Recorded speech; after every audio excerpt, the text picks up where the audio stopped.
What's up mga idol, mga kapobre? Ito pong naisip naming ulamin ngayon. Ayan, kumulo na ang ating tubig.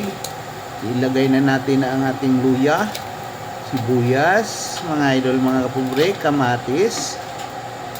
Ayan, may sibuyas pang naiwan, yung dulo ng sibuyas na may dahon. Yan mga idol, mga kapobre, napadaan tayo sa palengke at yan lang naisip natin lutuin ngayon. Ihigop tayo ng sabaw mga idol, mga pobre. Ayan, lagyan na natin ng asin, patakan na natin ng konting bitchin mga idol, mga pobre.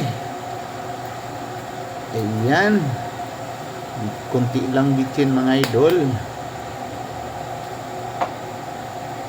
Hayaan natin kumulo. Tiin mo ng takpan mga idol.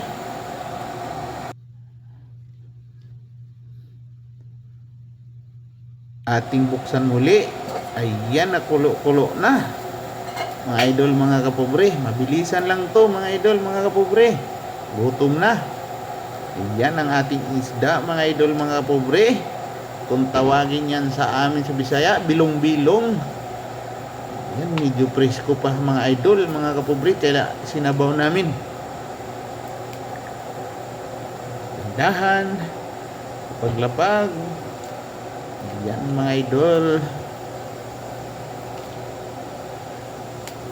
Yan. Ating takpan mga idol, mga kapobre. Ayan, buksan natin, kumulo na mga idol, mga kapobre. Yan, dahil nilagyan na natin ng asin ang konti kanina, atin tikman muna mga idol, mga kapobre, kung anong lasa. Ayan, mukhang hindi pa satisfied si idol, mga kapobre, si Uncle Bob. Ayan, si Uncle Bob kumuha ng asin siguro. Ayan, dinagdagan ng konting asin ni Uncle Bob. Ayan, no? Ayan, kulot.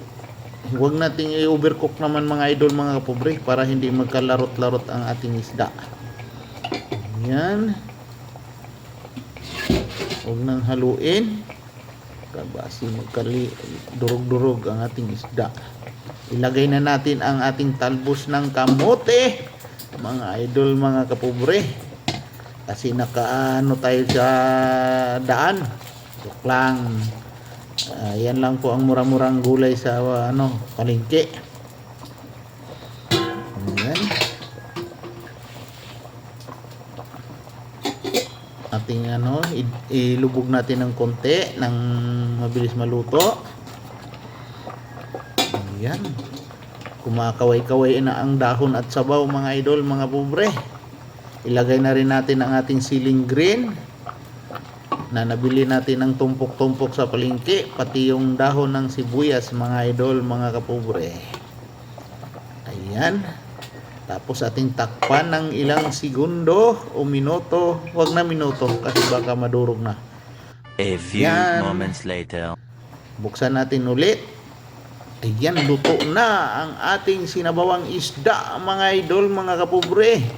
Pwede rin natin lagyan na ng pang-asim ng konti sana yung kalamansi, pero wag na dahil gutom na mga idol, mga kapobre. Ating tikman.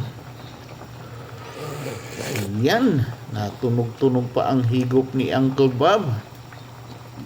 Ayan mga idol, mga kapobre.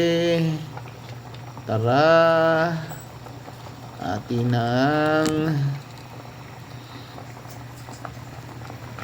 tapusin ang ating pagluluto dahil gutom na mga idol, mga kapobre. Ayan,